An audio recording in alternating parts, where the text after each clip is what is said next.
afternoon and welcome to Jumping at the Woodside. This is the second event that has been run by JazzJiveSwing.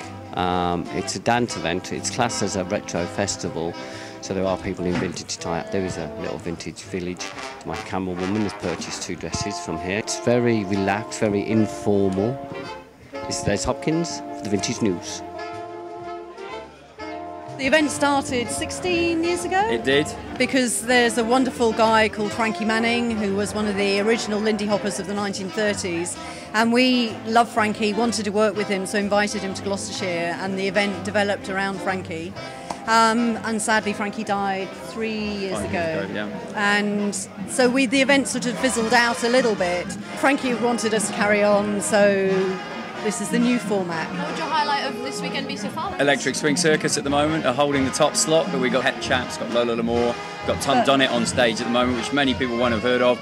They come out of the conservatoire, they're all students, and the sound they make, the originality of their music as a swing band, amazing. My magic thing though is the sound of swing music and the sunshine in the open air.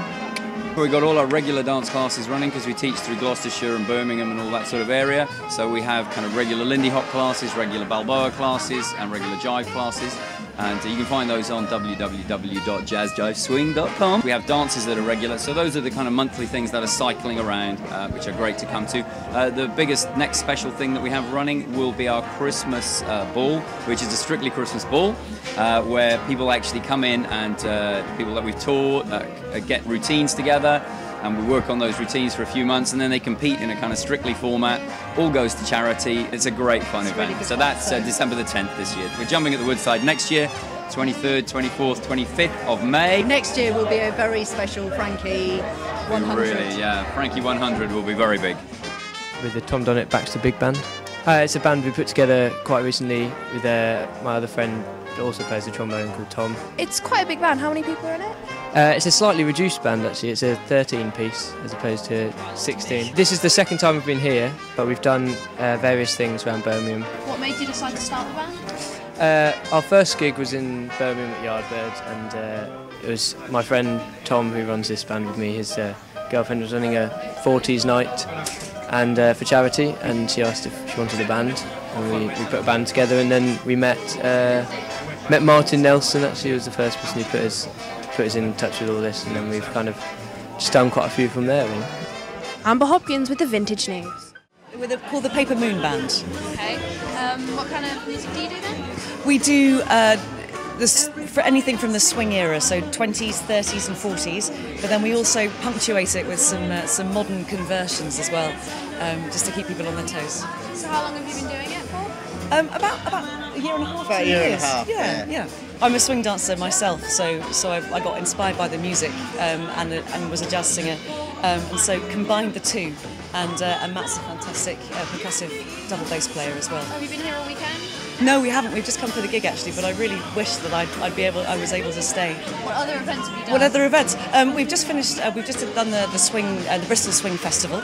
We tend to stay with the swing community, so I think we're doing Oxford in a few months as well. You do Johnny Rocks, Vintage Couture? Yes, that is me. So you're Johnny then? I am Johnny, yes. I did this show last year, which was a great success, and was invited back to do this year's, and so I brought all my stuff with me, lots of menswear as well. Big shortage on menswear vintage. So I've had my business doing vintage made-to-measure couture for the last 4 years in Cheltenham. I do made-to-measure women's wear and menswear. I do mostly local vintage shows around the sort of Gloucestershire area. I tend to keep it local because I like to support local businesses. A lot of people bring their stuff for me to sell in my shop as well.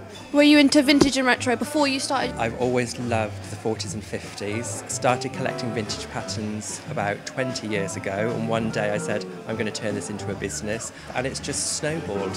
So I'm getting a lot more orders now from guys because they very rarely can find anything that A, fits them, or B, that they like. Have you taken any classes this weekend? No. One thing I don't do is dance because I'm too busy under the machine making stuff for the people that are doing the dancing. Well, we mainly teach Lindy Hop. We actually teach in Birmingham. We've got regular classes in Birmingham on Monday nights at the Corks Club in King's Heath. So we mainly teach Lindy Hop there, but we're here down at the weekend We've been doing a lot of Lindy and some strolls and things like that. Yeah, we just taught a Shim Sham class Yeah, in there. just did Shim Sham. How long have you been teaching dancing? I've been teaching probably about 5 or 6 years. I'm relatively dragged new. Nell into it I'm about a year ago. Yeah. So. What are the big festivals that you go to? We do this every year, but there's loads and loads of stuff going on. Harang in Sweden, London Swing Festival. Oh, yeah. So there's loads and loads of different things, but this is really nice. I like how intimate it is. It's really lovely, friendly atmosphere here. Everybody's dead, Yeah. chilled, and really nice.